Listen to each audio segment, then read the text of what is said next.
We are going to discuss all things reading the room. Reading the room is such an important social skill that everybody must have. It's necessary for, just the assimilations of all persons in the room, for the collective enjoyment, for the purpose of respect and honor, for what the agenda of the room carries. So you need to first and foremost understand the principle of adulthood is that life is just not about you. So you don't get to show up in a room and exert yourself and say, well, this is me, I'm just doing me.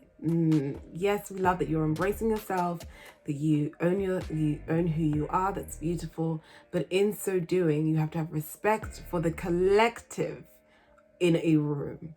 So I would start off, if you want to know how to read a room, first and foremost, know who you are. Know thyself. Know your personality. Know your temperaments. If you are someone who is very extroverted and assertive and forthcoming, when you enter into the room, there's lots of presence, there's lots of energy. When you're in more quieter spaces, when you're in more professional spaces, if called for, if it's, for instance, a funeral, this is probably going to be an opportunity whereby you're going to have to express yourself. We're not saying change who you are, but you're going to have to learn how to express yourself in a more chilled, at a lower tone per se, coming down on a lower vibe, on a lower frequency than usual. And this is because the environment calls for that. In that time, we have to know when to do things. We need to know when to talk. We need to know when to speak.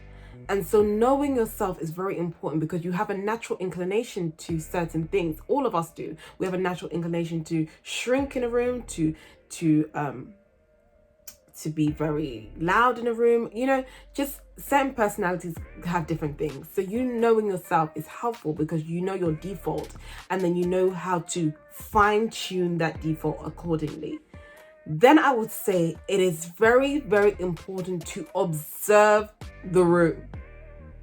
Please observe the room. Again, if you've come into an environment, let's say you've gone to an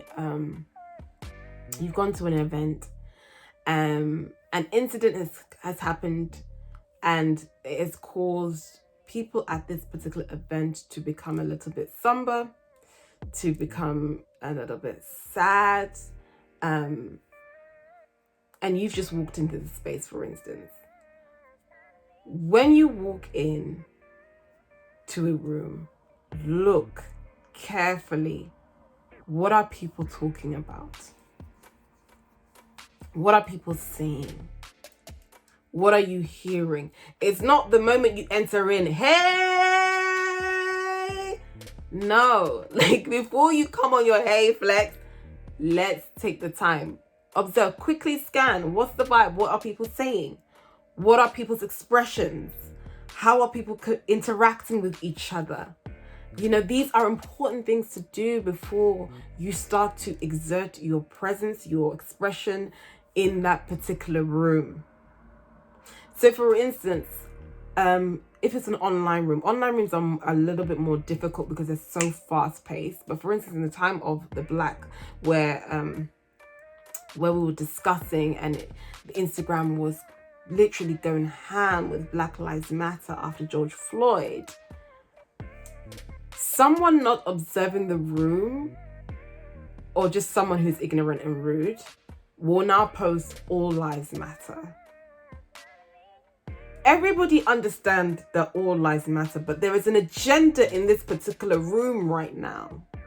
Do we understand? There is an agenda in the particular room. So when you examine that agenda, before you decided to now put out your content, before you decided to now put out your view, your opinion, you need to carefully look at what the agenda is and come to an understanding of it. It's necessary. It is necessary. So the first thing I would say is please observe the room. Now that we have observed the room, we need to control our speech. Don't be fast to speak. You've gauged things, but you haven't fully gathered the data. So still, you need to take your time. You need to take your time. For instance, you've gone into a meeting. They're discussing something. You aren't particularly sure. You've kind of gauged, they may be talking about a tax case that's happening, for instance. But the particular type of tax case that they're referring to, you haven't yet grasped. So this is not the time for you to open your mouth and be rambling about, because people are now going to turn around and be like, we're not actually talking about that tax case. And then you look dumb. You look dumb because you didn't take the time to gather the intricate details. When you observe something, you've kind of got a general analysis, but you need to wait till you get the intricate details before you start speaking. So this is the time for you to use your ears twice as much as you use your mouth, and listen carefully. Hone into the information. Then from there, once you've gathered the more intricate details, now you know specifically what people are talking about. And then you can contextualize all the information you've received, the data that you've gathered, and now you can project and exert how you're going to navigate in this room.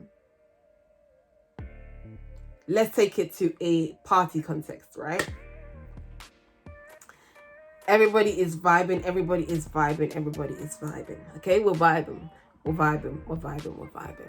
It's good vibes.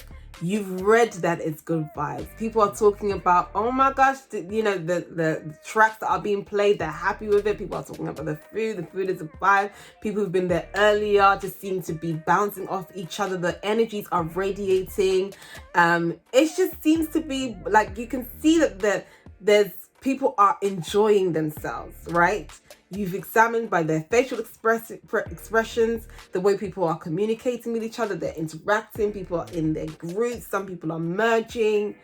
Then you can be like, okay, I got it. Hey, party over here, party over there, party over here, party over there.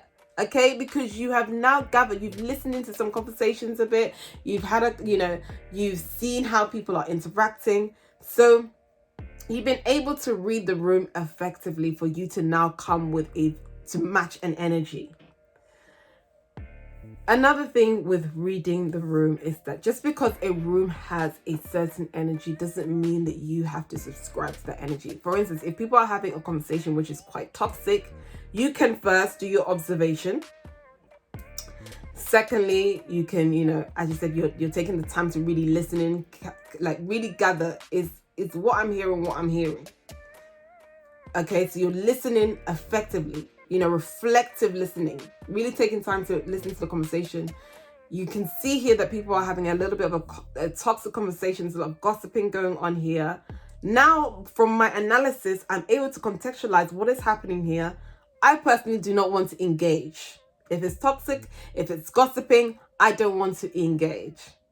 From there, I keep my mouth pim and I sit there and I let them do their thing. Okay? You don't have to go in and assimilate necessarily to a temperature that you don't feel accustomed to.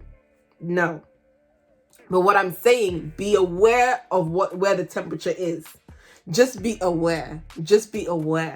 And these are just a few tips that are necessary for us to embrace when we are interacting with other people so that we can really enjoy our experiences with each other. Thank you so much for listening. Bye.